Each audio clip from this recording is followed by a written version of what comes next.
Монгол Ардын намаас жагсаалтын 1-р жагсаж их хурал сонгогдсон Лувсан Жамсг гишүүнтэй уулзаад байна. Их хуралд ороод одоо хэдэн сар болж байна? Одоо хагас жил болж байна да. Та сая чуулганы оролдоон дээр нэг зүйлийг хэлж ирсэн. Өмнө сонгогдсон нэг гишүүн намайг өрөөнд орж иж бас дарамтлаа гэж. За жагсаалтаар орж ирсэн гишүүд рүү шүүмжлэх ийм хандлага ер нь хэр байна? 126 гишүүд дотор бол одоо 81 шинэ гишүүн байгаа даа. Ерөөсөө тийм ялгаж салгасан зүйл бол ганц хоёр одоо яриа гарсан. Гэхдээ зүйлдээ бол бид нар айгүй гоё гар нийлээд тойргийн гишүүд минь бол одоо бүсгийнхаа асуудлыг сайн мэдж байгаа хүмүүс. Харин жагсаалтын гишүүд гэдэг бол үзэл бодлын төлөөлөл. Бодлогын төлөөлөл тий.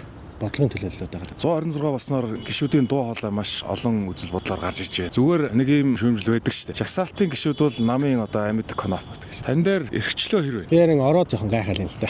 Намын хайрцаг ингээл конопчин болдог гэл айгүй олон хүмүүс надад хэлсэн л да. Одоо хинээс хаанаас гарсан нэг ийм үг гараад ирсэн бол бид нэр гайхаад. Намаас бол надад ямар нэгэн байдлаар энэ дээр дэмж эсвэл дэмжихгүй бай гэсэн тийм даалгавар бол нэг ч удаа ирээгүй. Энэ бол парламентын дархлаатай холбоотой маш чухал асуудал. Гишүүний халдшгүй байдалтай холбоотой асуудал. Би одоо мэрэгжлийн бөгөө зарчимтай ажиллах гишүүн болсон. Монгол улсад бол ардчлал, усгаар тогтнол, эрхчлөө, ялангуяа энэ парламентын тогтолцоо дархлаатай байх хэрэгтэй. Би энэ дээр бол бацгсан. За би энэ юмнуудыг л амжуулчих юм бол боллоо гэдэг хэдгээ үгээр хэлүүлнэ. Хүн ажил хөдөлмөр хийхэд бол төрөөс зөвшөөрөл авдаг гэдэг энэ тогтолцоод байхгүй болмор. Даргын гар харахгүйгээр, даргын царай харахгүйгээр, даргын үзмжээр шийдэгдэхгүй байхаар хүн ажил хийгээд амь зогоогоод аж ахуйгаа авч яваад ар гэрээ авч явах чахад төр гарч ирснээр зөвшөөрөл ав гэдэг ийм зүйлийг бол байхгүй байх. Төр бол бүртгэлээ л хийх хэрэгтэй. Төр бүртгэл хийх хэрэгтэй. За их хуралд ороод эхний чуулган ер нь дуусах гэж байна тийм. Хамгийн сорилттой байсан асуудал нь юу байсан бэ таны хувьд? Манай энэ төсвийн мөнгө зарж байгаа. Ялангуяа татвар төлөгчдийн мөнгийг бид нэг өргүү зүйл зараад байгаа нь хамгийн их сэтгэл бохомдол төрөлдөг зөв шалгуур үзүүлэлттэй KPI-тай явах хэрэгтэй гэдэг маш олон газар байнгын хорон дээр нэгдсэн чуулган дээр ч гэсэн хэлсэн. Тэр үедээ жоохон шатсан. Тэгээд нэлээд яриад ирэх тусам бусад гишүүд маань бас их дэмжиж санал нэгдэж байгаа. Бас нэг өөр зүйл дээр шинэ хар орон хотын хэцүү байдлын тухай хууль орж ирсэн. Манай улс ингээд сүүлийн 10 гаруй жилийн цаасан дээр баахан хот байгуулаад бас төсвийн өргүү зардлыг гаргаад идэг. Тэрэн дээр аль болох нэг олон улсын жишгт нийцсэн байдлаар зарчмын зөрүүтэй саналуудыг маш их гаргаад бас 3-4 шөнө 12 хүртэл суусан. Дараагийн Улаанбаатар тэнд зурагдчих хэвдэ гэж. Тий. Яг тэр нөгөө гол зүйл нь яг тэр байгаад байсан. Төлөвлөгөө байхгүй газар эзэмшигчтэй мөн ашиглах эрхийг нь олох гэдсэн л да. За баярлалаа. Тэгээ танд амжилт хүсье.